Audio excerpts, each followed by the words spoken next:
Yo, what's up everyone? It's me, Mr. Premps, and it's just a quick video from myself today, or what I'm hoping will be a quick video, because since the release of One Piece manga chapter 1000, I've probably gone back and read it again about 10 more times. Now, I, like most people, was absolutely hype when I first saw the reveal of Luffy's Gear 3 RED ROC, but I don't think we realise how significant this move is, its potential effects on Kaido, and what it could mean for the story as to whether or not this means there'll be a break in the journey, or should I say a break in the journey after Wano. So in this video, I'll be breaking down the significance of this move and what it means to the story, taking into consideration Luffy's current moveset and what we can expect going forward. Now before I get started, as usual, if you like anything I've had to say in this video, make sure you leave a like on this video as it helps me out so much with that YouTube algorithm. And make sure you subscribe to the channel so you never miss out when I drop more content just like this. Oh, and of course, check out the link in the description to the Void Century Club for all things One Piece. So, to start off with, I want to take a look at Luffy pre-timeskip. Luffy has been very reliant on his devil fruit, but I honestly don't think we can blame him. He literally ate his devil fruit at such a young age that it can only be expected that he would be so focused on using it, and the Gomu Gomu techniques that come along with it. So let's take a look at Luffy in his base form. Pre-timeskip, we saw Luffy using the Gomu Gomu techniques such as pistol, bullets, Gatling, bazooka, just to name a few, all in which have their own uses and that he's used accordingly as they are scenario dependent. But just following the story, I think it's safe to say that there's clearly been a progression in regards to these moves, such as pistol, which he learned at such an early age in the story on Fuchsia Island when he was training as a child with both Ace and Sabo. But then we see that he develops new techniques through his journey, such as using the likes of Bazooka in Drum Kingdom in order to take out the likes of Wapol. And just for the record, by no means am I stating that Wapol is strong, but I'm using this as an example to explain the progression of his moves. Now as we continue through Luffy's journey, we get the next big moment, or should I say power up for Luffy. And this is at Enies Lobby, where Luffy is fighting Blueno and aims to emulate his Roku Shiki techniques.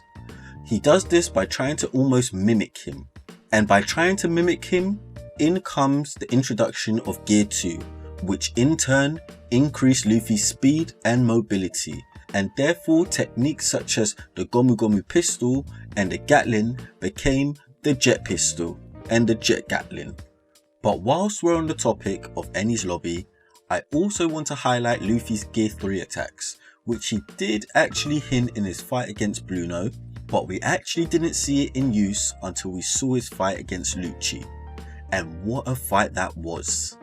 But Gear 3 continued the progression in Luffy's power-ups, because we then saw Luffy use his normal moveset, but in Gear 3 form. So Luffy started referring to his moves such as Giant Pistol and Giant Bazooka, but ultimately, the point I'm trying to make here is that pre-timeskip Luffy would power up his moves through creating a new gear. And yes, we've seen that through Gear 4 too, but let's hold on to that thought for a minute, because post-timeskip, Haki was introduced, and it felt like Haki became far more important than Devil Fruits. And honestly, right till now, it still feels like that. In fact, Armament Haki was a game changer, because not only did this improve Luffy's strength in base form, but with this we saw the introduction of new attacks such as in Gear 2, Red Hawk. And apologies, I forgot to mention that Luffy has always had a naming concept, with his previous focus being firearms such as pistol, rocket and bazooka. At this point he had changed his naming concept to the form of birds of prey such as Red Hawk and Hawk Gatling, and even Eagle Bazooka. But I know what you're all thinking. What has this got to do with Luffy's Gear 3 RED ROC? Well, that's just it, because Luffy's learning of Ryou and using it in Gear 3 form has opened a door to an immense power up. if we continue to follow this bird theme, we know that Luffy was previously using Hawk, and in regards to birds, a hawk which most of us know of is the predatory bird, which can vary in size just like Luffy's attacks. However, looking at the newly introduced roc, this is known to be a legendary bird of prey which you will find in Middle East mythology. And the reason I'm excited for this is if Luffy is showing off this move right now, imagine what he's got in store going forward, and imagine what else he'll learn as the story progresses.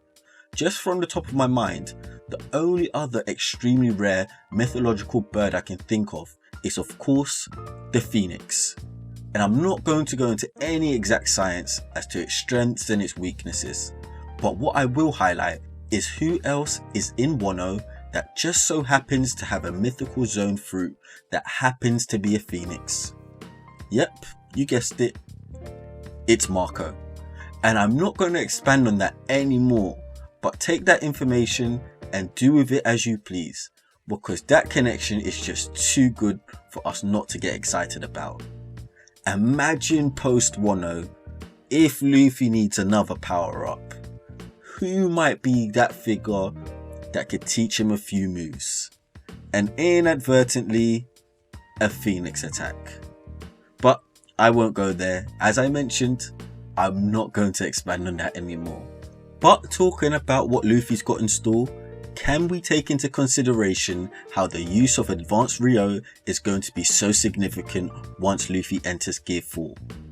I feel like we've been used to seeing Luffy bring out a new gear or a new form in the midst of battle in order to overcome his opponents and defeat them, but I'm starting to think that this won't be needed. In a video that I've done recently on Luffy post Wano, I talk about the potential for an awakening being the main power up for Luffy on Wano. But as things stand, I'm pretty sure that I'm wrong. I was recently watching some old episodes in the anime, and it was a few episodes of Luffy and Hyogoro in Udon prison. And seriously, it's so impactful, because I think the anime did a fantastic job, not only in the animation, but really getting across that Udon was a training arc. We really get to see Queen throw more and more opponents Luffy's way, inadvertently helping him with his training. I wouldn't be shocked if Luffy's done that Luffy thing of thinking of moves he can incorporate using advanced Ryou. And with Ryou being so significant in the battle against Kaido, I can only imagine what Luffy's got in store. But Gear 3 Red ROC clearly is just the start of things. But just as another side note, if Luffy does have a new gear, that is going to be absolutely broken, because the power he'll have behind that will surely be beyond overwhelming. But I guess that might just be needed to stand toe to toe with the Yonko.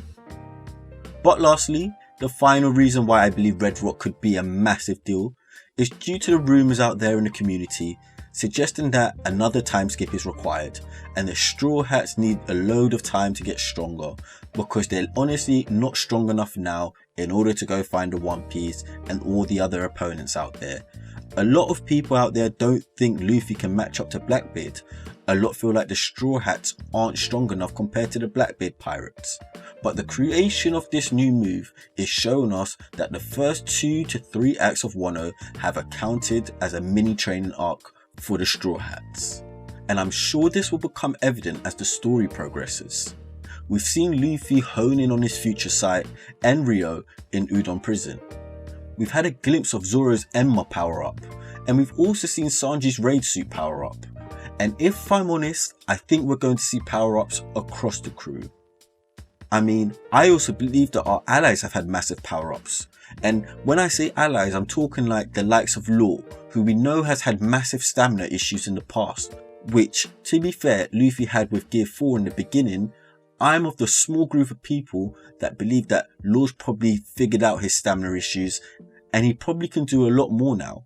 But ultimately, what I'm saying is that I don't think that there will be a reason for another time skip now, and I'm sure this will prove true as Wano progresses. But let me know your thoughts. Do you think Gear 3 Red ROC is a big deal? How much more do you think Luffy has in the tank? And do you think we'll see significant power-ups across the crew and the allies? Give me your opinions down in the comments, because honestly, seeing this move was really exciting for me. But as always, if you like anything I've had to say, please make sure you leave a like on the video, as it tells me that I'm doing something right. And if you would like to see more content just like this, make sure you subscribe to the channel so you never miss out when I drop more gems just like this. Say